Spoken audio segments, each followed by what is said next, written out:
Mabuti pa, magpahinga ka na. Ha? Pagod na pagod ka. Bukas na bukas din, pupunta tayo sa presinto. Hingi tayo ng update sa kaso ng nanay mo.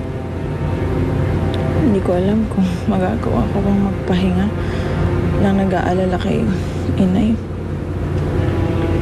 Sige, sasamahan kita dito.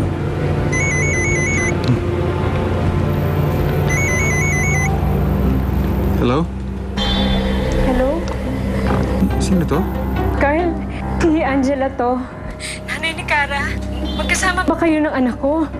Opo. Sandali lang ako. Mami mo. Inay! Anak! Inay, akala ko kung ano na nangyari sa inyo eh. Inay, masamang tao si Tito Norman. Masamang tao siya. Umalis na kayo, iwanan niyo na siya.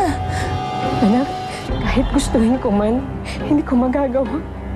Bantay sarado ko kay Norman. Hindi ko makakaalis. Nasaan po ba kayo? Pupuntahan namin kayo. Anak, hindi ko alam kung saan niya ako dinala.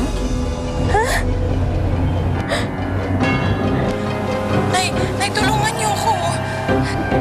Si Chini.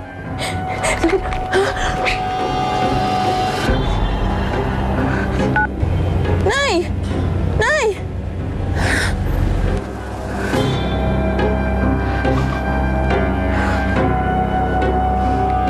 Niloloko mo lang pala ako. Pinipilog mo lang yung ulo ko.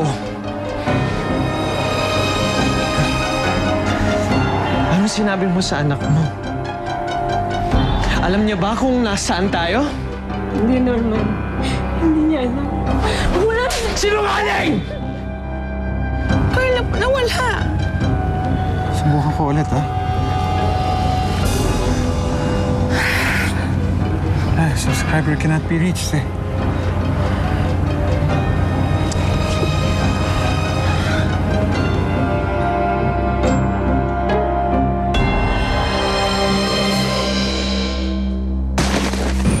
Just as I thought, talagang di ako titigilin ng mga pulis na yan. Sa akin nagpunta ni Sir Carl. Bigla kayong nawala dito sa bahay. Sinusundan namin ngayon si Chini. Pakinamdam namin papunta siya kila inay eh. Sinusundan ka na nga ng mga pulis eh. Pumunta ka pa dito. Kuya, para ma-warningan ka. Kara, nasa loob ng bahay na yan ang nanay mo. Kailangan na natin siyang puntahan. Paano kung makita kayo doon ni Tito Norman? Baka kung ano na naman gawin niya kay inay. Pinag-aanap na tayo ng pulis eh. Kaya ang plano ko, babarko tayo papuntang Mindanao. At mula doon, pupunta tayo sa Sabah, sa Malaysia. Sige, Norman. Sasama na ako sa'yo. Nasaksihan mo ang kaabang-abang na kwento ng hiwaga at pag-ibig sa mundo ni